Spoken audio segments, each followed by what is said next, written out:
provisoire du Conseil, j'invite la représentante de l'Afghanistan à participer à la présente séance. Il en est ainsi décidé. Conformément à l'article 39 du règlement intérieur provisoire du Conseil, j'invite les intervenants suivants à participer à la présente séance. Madame Deborah Lyons, représentante spéciale du secrétaire général et chef de la mission d'assistance des Nations Unies en Afghanistan, et Monsieur Saad Mohseni, président directeur général de Mobi Group. Il en est ainsi décidé. Le Conseil de sécurité va maintenant aborder l'examen du point 2 de l'ordre du jour.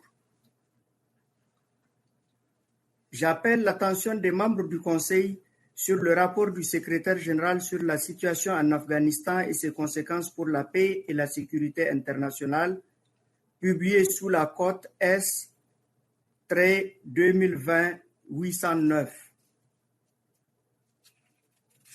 Je donne à présent la parole à Madame Deborah Lyons. Madame Lyons, vous avez la parole. Merci bien, Monsieur le Président. Merci.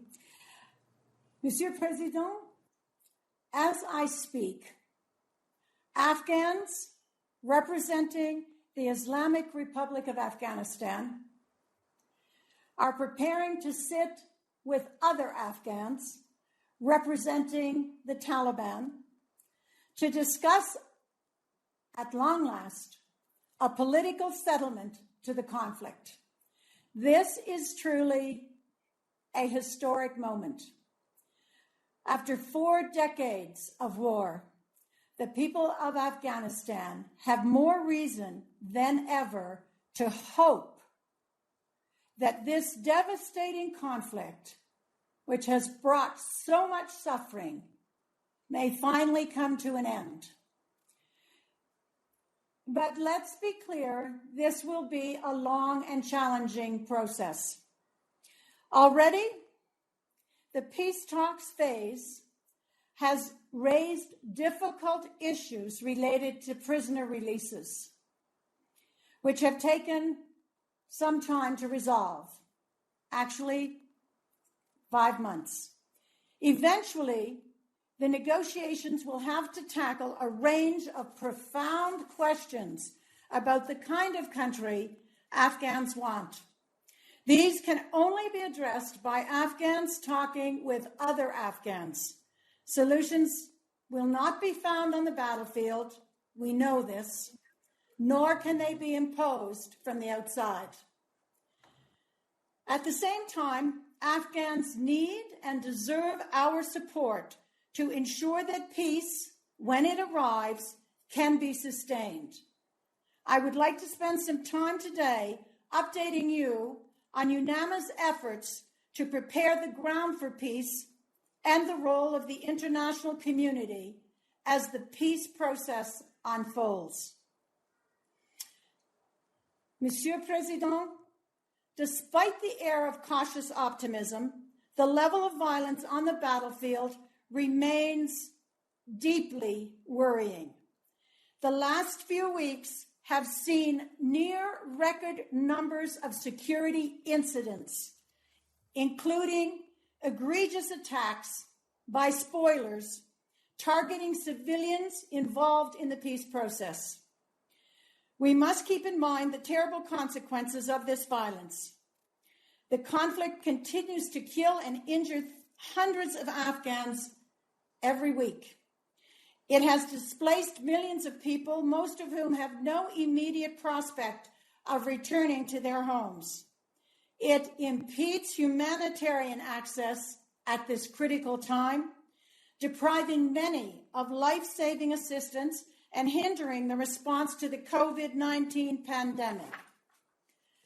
And as we look towards the peace talks, this violence also creates an atmosphere of mistrust that risks derailing negotiations. Let us recall what 4 decades of war have brought to Afghanistan. Despite significant progress in the last 2 decades, Afghanistan remains one of the worst places in the world to be a woman, and one of the worst to be a child. According to UNHCR, Afghans comprise the largest protracted refugee population in Asia, and the second largest refugee population in all the world. After 2 decades of substantial financial assistance from donors, millions of Afghans continue to live in conditions of extreme poverty. And as we congratulate Africa, as we must, and as we willingly do, for the eradication of polio, we face a sobering statistic. Afghanistan is now one of only 2 countries in the world where polio still threatens the health of our young population. But it does not have to be this way. We continue to call on all parties to reduce the level of violence. Along with many Afghans, we hope that one of the first items on the agenda of intra-Afghan negotiations will indeed be a humanitarian ceasefire. For Afghanistan's most vulnerable people, the stakes could not be higher. I urge all member states to amplify this call as the negotiations begin. And, Monsieur President, the negotiations will begin. The coming days will hopefully bring the formal launch of intra-Afghan negotiations. I said the coming days, not the coming weeks. We thank member states, including Qatar, the United States, and Pakistan, as well as so many others, who have engaged in intensive diplomatic efforts to get us to this point.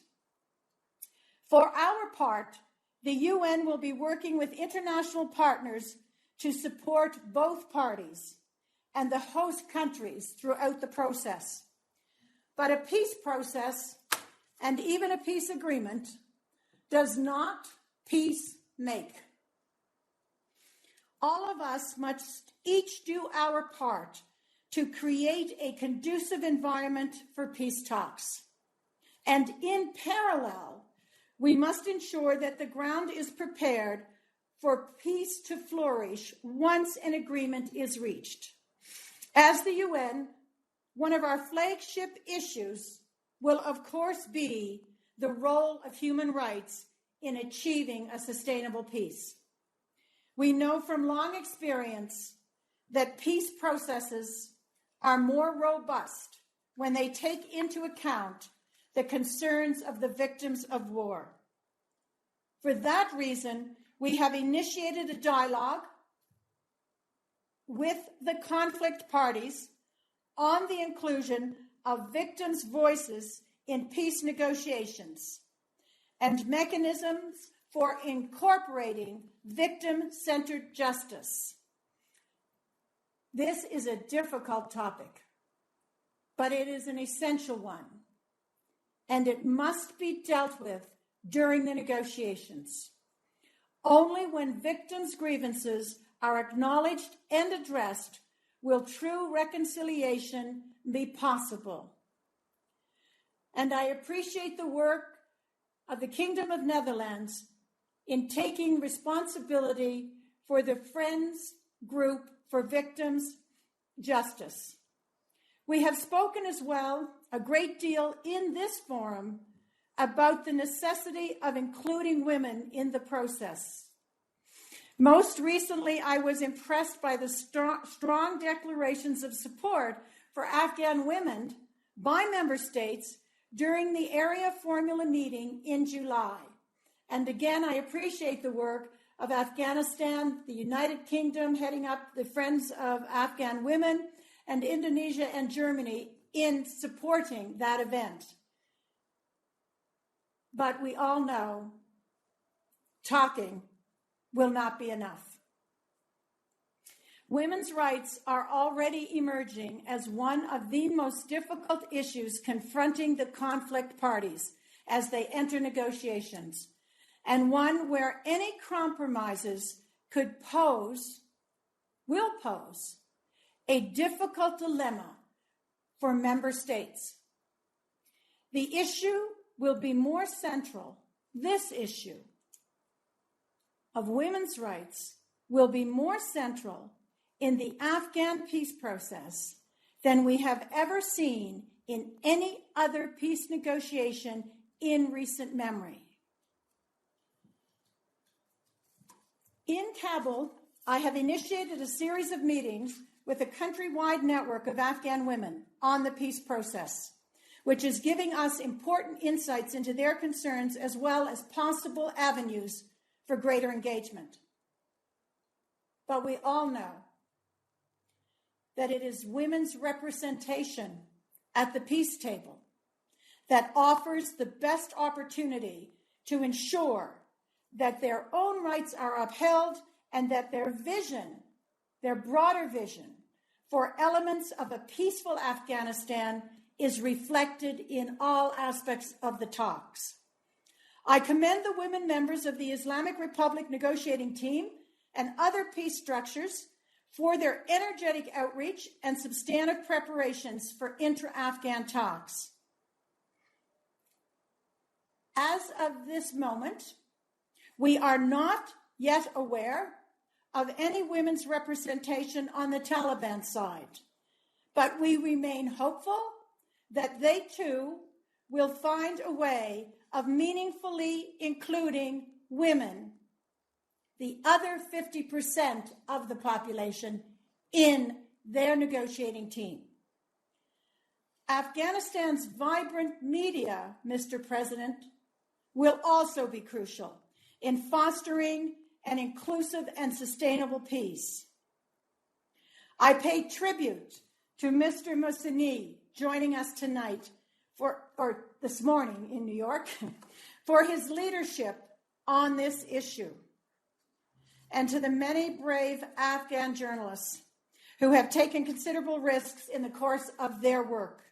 Next week, I will be hosting the first of what I hope will be many meetings with a wide consortium of national media to discuss how we can work together with civil society to stimulate an active and ongoing dialogue throughout the period of the peace negotiations, so that we have a lively, vibrant discussion amongst Afghans during the many months of the talks.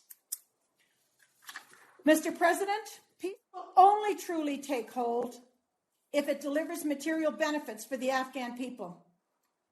This too will require substantial preparation by all parties, by the government of Afghanistan, by regional countries, and by the international community. Alongside the government, we have been working with the World Bank, the Asia Development Bank, and the private sector in Afghanistan to identify the challenges to economic development and, as importantly, to identify the great economic dividends of peace. Regional cooperation will be a vital element of this. The neighborhood, both as a contributor to and a beneficiary of peace. By deepening its regional relationships in the areas of trade transit, infrastructure connectivity, counter-narcotics, people movements, knowledge transfer, and so many other areas, Afghanistan can begin to realize its enormous untapped potential and take full advantage of its strategic location at the heart of Asia. At the same time, a stable Afghanistan will bring about a more prosperous neighborhood. In the spirit of the Tashkent Conference and work that has been done by others in the region before me, the mission has initiated an ambassadors working group here in Kabul, bringing together the 6 bordering countries to Afghanistan to discuss concrete work in key areas. I have been gratified, I have been overwhelmed by the response that we have received from the 6 border countries: China, Iran, Pakistan, Tajikistan, Turkmenistan, and Uzbekistan.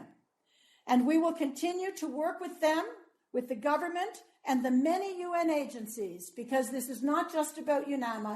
This is about the UN agencies working here in Afghanistan and the UN agencies working in these 6 neighboring countries. How do we bring that full wealth of resource, of knowledge, of intellect and capability to focus on a richer, more prosperous, more peaceful, more stable neighborhood? And as this exercise develops, it will be linked into the other regional formats that many of you know well, such as the Heart of Asia Istanbul Process, the Regional Economic Cooperation Conference on Afghanistan, RECA, and of course the Shanghai Cooperation Organization and many others. But as well, Mr. President, for peace to take hold, Afghanistan needs and will need strong, trusted public institutions. I am pleased to note the government's announcement this past week of the formation of its cabinet, as well as appointments to the High Council of National Reconciliation. But there is still much more work to be done.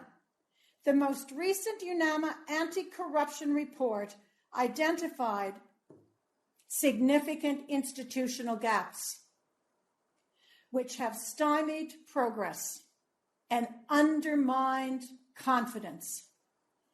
We are working with the government, civil society, and the wonderful donor community to encourage concrete initiatives, including a comprehensive anti-corruption strategy and the most needed independent anti-corruption commission. In the lead up to the pledging conference in November, tackling corruption is essential to building donors' confidence. In preparation, we are working closely with the conference co-chairs, Afghanistan and Finland, as well as line ministries and donors, to promote strong alignment between the government's priorities and the expectations and conditions of the international donor community. This year, we must admit that we are facing the added complication of the global fiscal crisis caused by COVID-19, which will constrain the financial commitments of key donors. But we are determined. We are determined to help Afghanistan make the best case possible for ongoing donor support. And to that end, issues of trusted public institutions, dealing with corruption, and so many other issues will need to be addressed. Just as peace can pave the way for development, however, continued international support for development must be forthcoming if we want to consolidate the peace.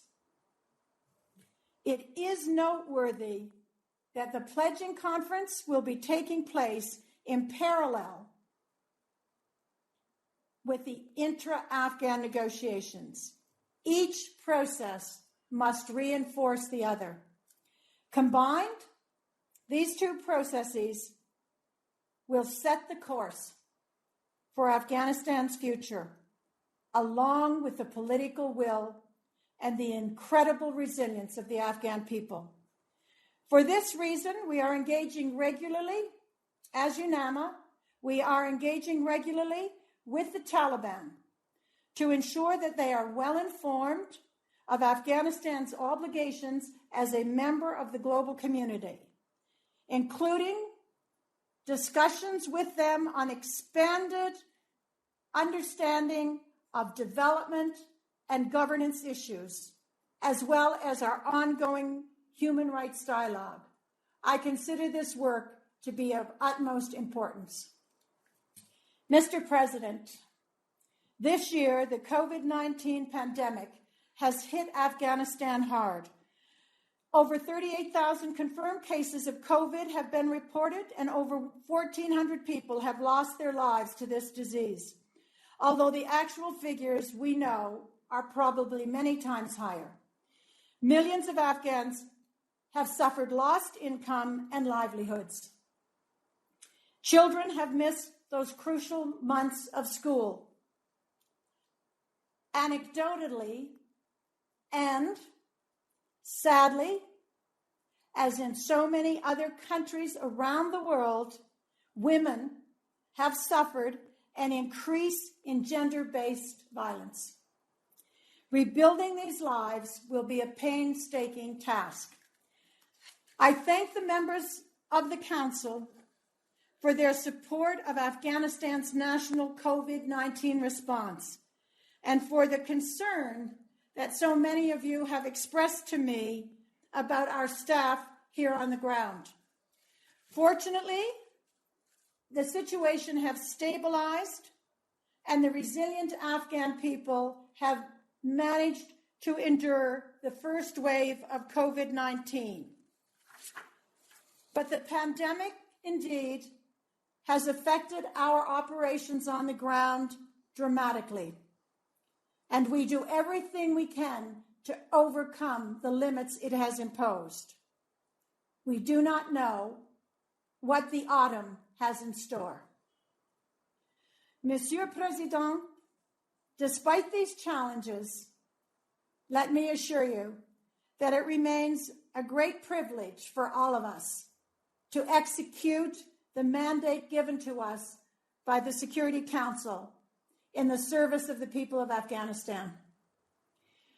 I am confident that the next time we meet, we will discuss the progress that will have been made by then in the intra-Afghan negotiations. Your support and that of Afghanistan's neighbors and international donors will be essential for the success of these negotiations.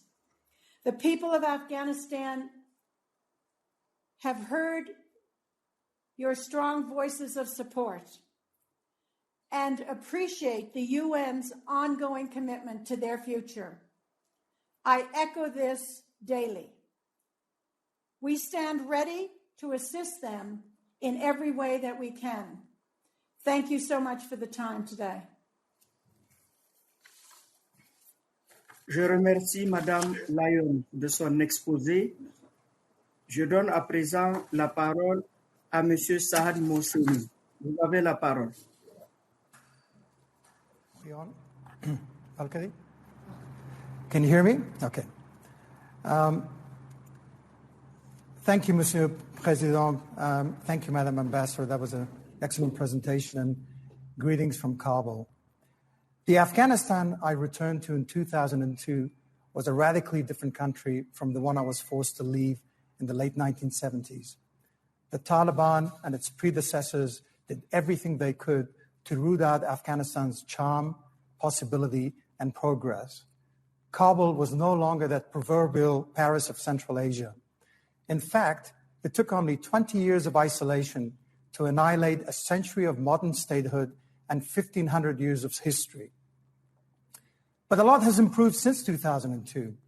20 years of state building, help from the international community has halved the rate of child mortality and boosted literacy to almost 50% of the population. Students now make up 1/3 of the total population, and the country's better connected than ever. We've gone from no media to over 100 television outlets and hundreds of radio stations and newspapers and online platforms. Despite limited access to electricity, 95% of the population regularly watches TV, providing exposure beyond Afghanistan. And there are 33 million mobile subscribers. That's up from 0 in 2002. Furthermore, we have 12 million mobile data and internet subscribers. That's 1/3 of the population with access to the net. Being in the media and news sector, I'd like to highlight the vital work the international community has done in terms of rebuilding Afghanistan's legal infrastructure and its ongoing support to the sector. Today, the country has the freest media from India to North Africa to Eastern Europe. It's not easy, and it is certainly not safe, but this has ensured our journalists have the freedom to report with integrity. My news organization, Tolo, alone has lost 11 staff, while the media family has lost 133 journalists since 2002. Overall, there have been 1,600 violent incidents against journalists and 30 news outlet attacks. The Taliban has claimed responsibility for nearly every one of these attacks. The government may not like what we have to say, but at least we do not fear these types of reprisals. The transformation of Afghanistan, despite the many hurdles and challenges, has been extraordinary. With a clear majority of the country connected and plugged in, half the population residing in our major cities, an economy that's grown manyfold, Afghanistan is on the up. Of course, there are negatives. Opportunities have been squandered by both the Afghans and international community. Corruption is an issue at every level, and the country remains in the middle of a deadly war. And yet Afghanistan, with a median age of 18, the youngest nation outside of sub-Saharan Africa, remains hopeful. With its population set to grow to 100 million by 2060, Afghanistan will be the world's 16th most populous nation. So how can you help? The daunting task of fully reintegrating the Taliban into the Afghan Republic will require your participation. Collectively, you will continue to maintain leverage as long as there is a unified international position. There needs to be a strong and consistent line on key issues. By way of example, a total ceasefire was agreed to with international troops, while a reduction in violence was good enough for the Afghans. The international position today is not coherent, and this encourages the Taliban to make further demands. It complicates the peace process, but more than that, results in loss of life on the ground. A condition of the Doha Agreement with the US is that the Taliban distances itself from other terrorist organizations. But have they? And how is this to be monitored and adhered to in the future? The world has to be careful not to embolden the Taliban through contradictory statements and arrangements. With peace talks imminent, both the Taliban and the Afghan government will remain mindful of global opinion, and therefore the international community's position must be clear and unanimous. This is particularly important when we consider the constitution of the Afghan Republic, which the Taliban want to rewrite. This is a document written in the wake of the Taliban's human rights abuses and designed to safeguard against future violations with explicit protection for women and minorities. Protection of these existing values must be non-negotiable.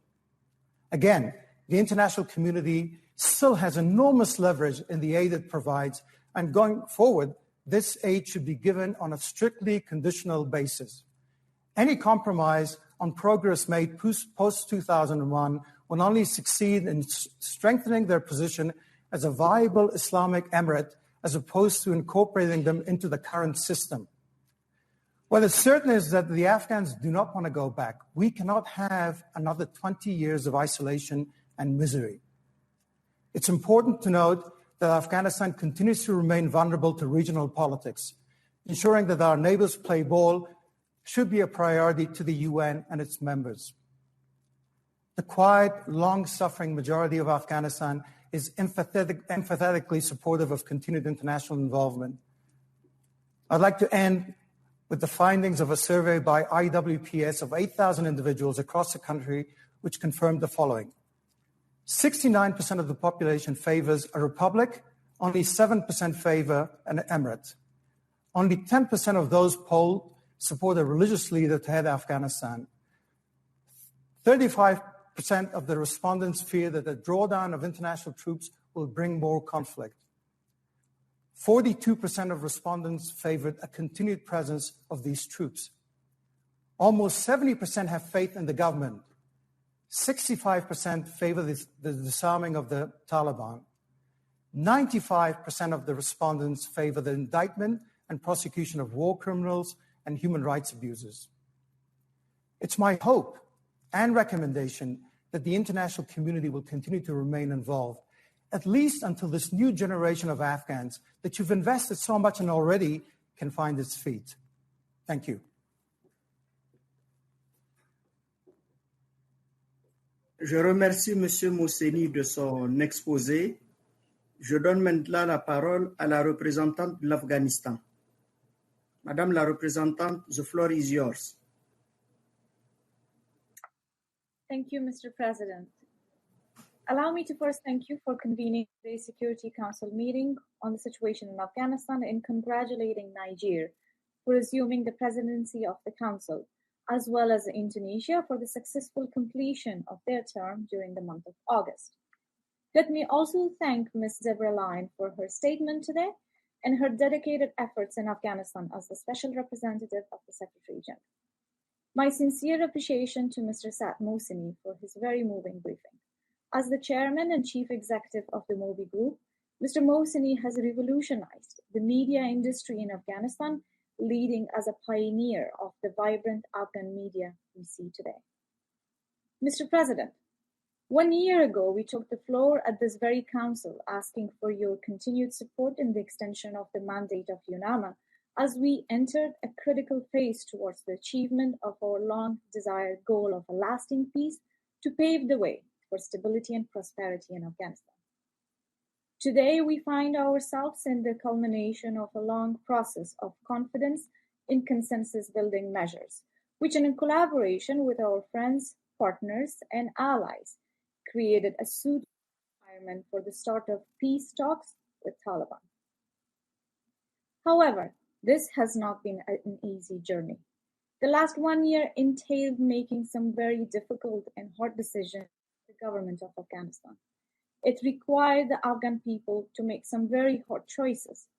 The release of 5,000 Taliban prisoners has not been an easy decision or a simple confidence-building measure, but rather a tough compromise for the government and people of Afghanistan in order to achieve the noble aspiration of our people.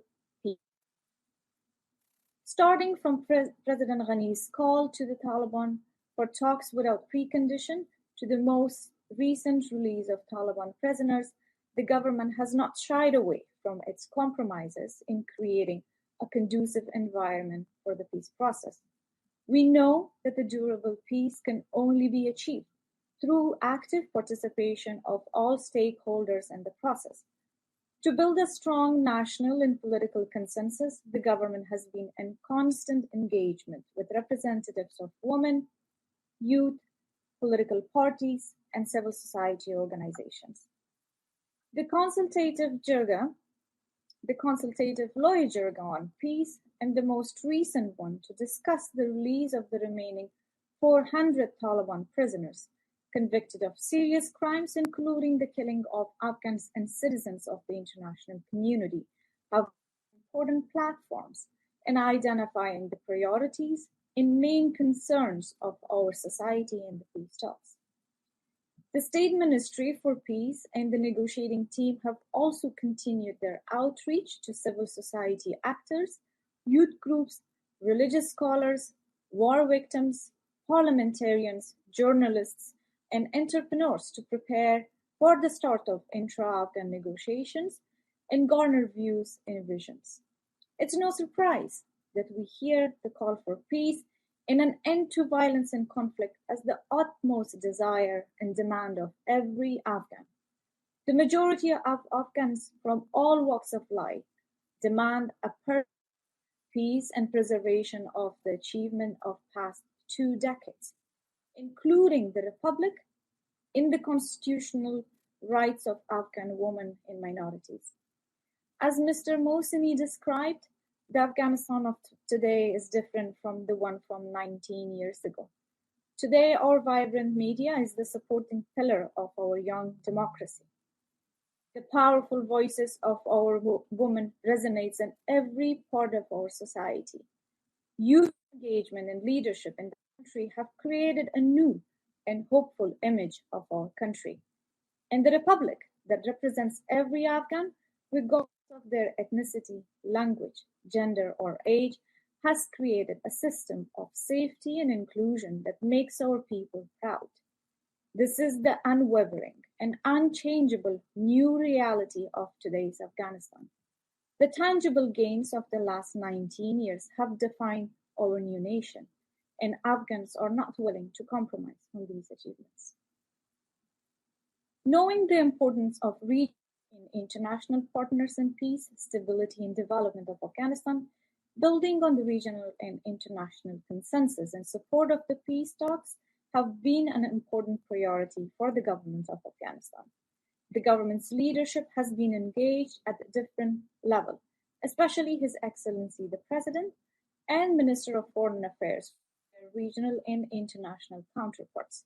This is evident through the recent two conferences on strengthening consensus for peace attended by representatives from the region and beyond, including the UN, EU, and NATO, who supported an Afghan-led and an Afghan-owned peace process.